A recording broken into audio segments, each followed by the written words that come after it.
Some stories sound too impossible to be real.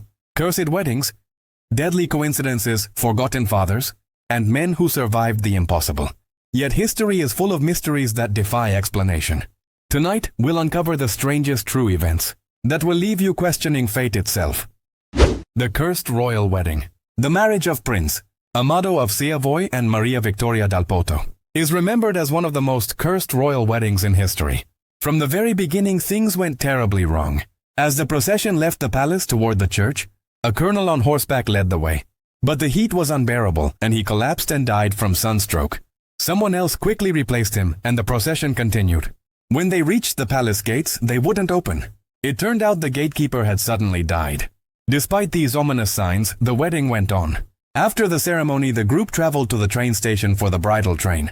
But the officer, who had written the marriage contract, collapsed from a stroke and died. Immediately afterward, the station master was crushed to death beneath the wheels of the bridal carriage.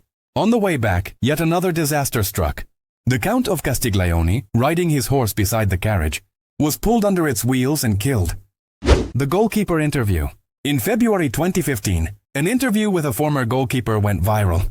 BBC reporter Stuart Flinders was on the streets gathering people. His thoughts ahead of the Merseyside derby. Football match. He asked an elderly man if he remembered the 1967 FA Cup game between Liverpool and Everton. The man smiled and said, "Yes, I do. I played in it. I was Liverpool's goalkeeper." That man was Tommy Lawrence, the actual Liverpool goalkeeper in that famous 1967 match. The clip quickly spread worldwide. Jackie Chan and 9/11. In the movie Nosebleed, Jackie Chan was set to play a window cleaner at the World Trade Center who accidentally uncovered a terrorist plot. The film was scheduled to start shooting inside the Twin Towers on September 11, 2001, but because the script wasn't finished, production was delayed, and the crew wasn't there that morning. Hours later, the terrorist attacks took place. Jackie Chan later admitted that if the filming had gone ahead, he might have been caught in the tragedy himself. The two William Wests. In 1903, a man named Will West was arrested and processed at Leavenworth Penitentiary in Kansas, but when his records were taken, the staff were shocked to find that someone with the same name, nearly identical looks, and even the exact same body measurements was already imprisoned there. When they pulled out the old file, the photograph looked exactly like the new inmate. Will West laughed, saying the man resembled him, but swore he'd never been in prison before. Moments later, the staff brought the two men face to face. The resemblance was uncanny. Same name, same features, same prison. Yet they were two different people. King Louis XVI and the number 21. Francis King Louis XVI had been warned by an astrologer in childhood to beware the 21st day of each month. He took it seriously and avoided doing important work on that day.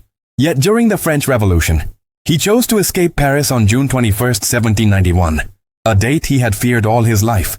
The escape failed, and the royal family was captured. Later, on September 21, 1792, the monarchy was abolished, and Louis eventually lost his crown and his life. Tutankhamun's cursed trumpets. The trumpets discovered in King Tutankhamun's tomb are said to bring disaster whenever they are played. In 1939, one was blown on live BBC radio. Just months later, World War II began.